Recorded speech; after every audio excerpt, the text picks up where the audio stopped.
Dada la situación actual, por todos conocida, el presente curso no va a ser del todo normal, como lo era antes. En el vídeo de hoy te voy a contar cuáles son las medidas de higiene y protección en centros escolares propuestas por los Ministerios de Salud y Educación, y te contaré cómo pueden cambiar las cosas, qué otras medidas se pueden aplicar o qué puede pasar según cómo vaya la situación a nivel de contagios. Si estudias en la universidad, en FP, bachillerato o en tercero y cuarto de la ESO, te interesa ver este vídeo hasta el final. ¡Empezamos! Primeramente, se van a crear dos escenarios según el nivel de alarma, y estos son el escenario 1 con niveles de alarma 1 y 2 y el escenario 2 con niveles de alarma 3 y 4.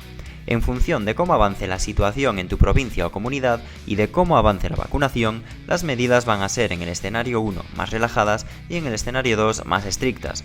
Pero, de entrada, va a haber unas medidas básicas, una forma de actuación general que se va a cumplir siempre, y estas medidas son: a nivel personal, se tienen que aplicar las medidas de higiene que todos conocemos. Higiene de manos meticulosa al entrar y salir del centro educativo, antes y después de comer, tras tocar cosas comunes, al entrar y salir de los baños.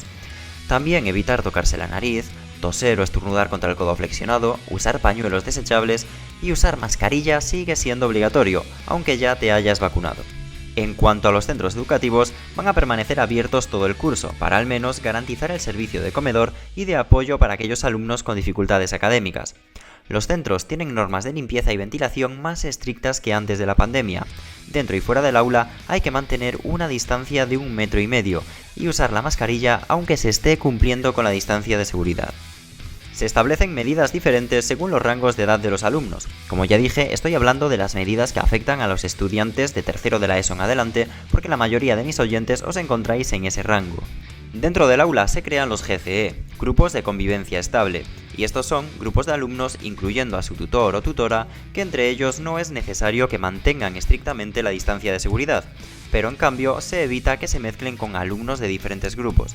Y para conseguirlo, para evitar que se mezclen, el documento oficial nos dice que, por ejemplo, se pueden crear más turnos de patio, de recreo, de comedor, etc. También se contemplan medidas para entrar y salir de los centros educativos. En el centro en el que estudias se va a medir, o se debería de medir, la temperatura de las personas al entrar y al salir. Y para evitar aglomeraciones se permite la entrada y salida de alumnos por diferentes puertas, o la entrada y salida escalonada, es decir, en momentos distintos. En este caso se crea una horquilla de tiempo y dentro de ella se establecen varios turnos de entrada y salida.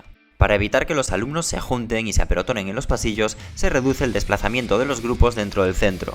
Así que se tratará de que salgan lo menos posible del aula que se les asigna.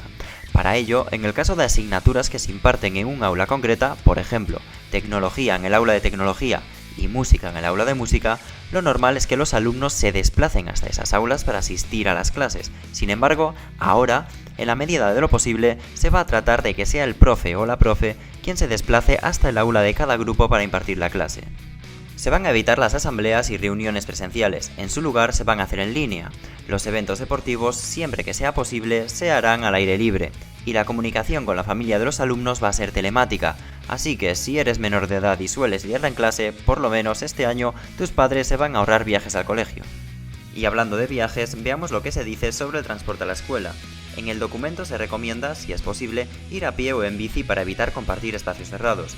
Si hay transporte escolar, se fijarán asientos al inicio del curso, para que cada alumno ocupe el mismo durante todo el año lectivo. Hasta aquí las medidas fijas, las genéricas, son las que se van a dar de entrada, pero según cómo vaya la situación, pueden haber cambios, y eso lo veremos ahora. El objetivo del Ministerio, al final, es impartir las clases de forma presencial siempre que sea posible, porque, según mencionan en el documento, atendiendo a la experiencia del pasado curso, los alumnos presentan un mejor rendimiento académico cuando asisten a las clases.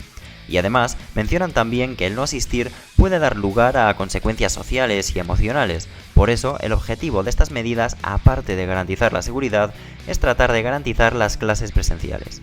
Entonces, sabiendo que las medidas pueden cambiar según la situación y que siempre se va a tratar de mantener las clases presenciales, veamos cómo puede cambiar la cosa según los escenarios que el Ministerio nos presenta. En escenarios con niveles de alarma 1 y 2, las medidas van a ser las ya mencionadas, y los cambios se presentan apenas en la distancia de seguridad, que va a seguir siendo de 1,5 metros, pero si la cosa va bien y hay una baja transmisión, se puede reducir a 1,20 m. En FP, muchas clases no se desarrollan en aulas convencionales, sino en espacios singulares, como laboratorios o talleres. En este caso, las normativas van a ser diferentes dependiendo de ese espacio, y tratarán de adecuarse a él. y en actividades al aire libre se permite la interacción entre grupos del mismo curso. Esto si las cosas van bien, pero puede que la cosa vaya peor. En ese caso, se contemplan los escenarios con niveles de alarma 3 y 4. En ellos, la distancia de seguridad que se va a mantener va a ser como mínimo de 1,5 metros. Para garantizar esta distancia mínima, se pueden dar las clases en aulas más amplias, se pueden dar las clases también al aire libre, si el tiempo lo permite, e incluso se contempla que se usen espacios municipales que no pertenecen a los centros educativos. Y si, aún así, no se puede garantizar que se impartan las clases de forma presencial y segura, se opta por impartirlas de forma semipresencial, alternando clases en remoto con clases presenciales. En el documento mencionan que, por ejemplo, se puede dividir los grupos a la mitad y que una mitad asista a las 3 primeras horas de la mañana y que la otra mitad asista a las 3 horas finales. Y en el peor de los casos, si la cosa va muy mal y solo si ninguna de las anteriores opciones es efectiva, se pasaría a impartir todas las clases de forma remota, sin pisar el aula para nada. Si se diera el caso, aquí arriba en la tarjeta te dejo un vídeo en el que te doy varios consejos para que estudiar desde casa no sea un problema. Y si se da un cambio de escenario, ¿cuánto dura este? ¿Cuándo vuelven a cambiar las medidas? La autoridad sanitaria de cada comunidad autónoma reevaluará la situación cada 2 semanas para decidir el escenario en que se encuentra la comunidad o un determinado territorio dentro de ella. Y cada cambio que se haga se mantendrá durante 2 semanas hasta la siguiente reevaluación. Y para terminar, es posible que se den positivos. Entonces, ¿qué pasa si alguien se contagia? ¿Cómo se gestionan los casos? Si sabes que eres positivo y estás en aislamiento, si estás en cuarentena por haber estado en contacto con un positivo, o aunque simplemente tengas síntomas compatibles, no puedes asistir a las clases. Pero claro, ¿y si cuando saliste de casa estabas bien pero te cogen los síntomas en clase? Si tienes síntomas en el centro educativo, te encuentras bien y eres mayor de edad, te tienes que ir por tu propio pie. Pero si no estás en condiciones de hacerlo o eres menor de edad, se te trasladará a un espacio separado, se te colocará una mascarilla quirúrgica y, en caso de ser menor de edad, el centro informará de que eres positivo y te tienes que ir a tu padre, a tu madre o a tu tutor legal. Y si eres mayor de edad, te lo notificarán a ti directamente. Si se dan casos dentro del centro educativo, se puede llegar a cerrar el aula en la que apareció el positivo, e incluso cerrar todo el centro si la cosa se agrava y el brote crece. Y eso es todo, creo que no me dejo nada atrás. Si tienes alguna duda puedes preguntarme en la caja de comentarios y si quieres consultar las medidas en otros rangos de edad o quieres información más exhaustiva, abajo en la descripción te dejo un enlace al documento oficial de los Ministerios de Salud y Educación.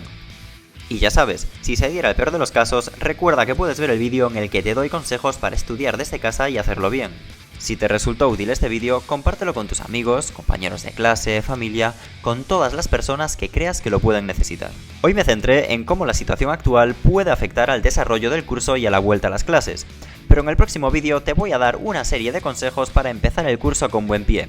Así que si no te lo quieres perder, suscríbete y dale a la campanita para que YouTube te avise. Hasta la próxima.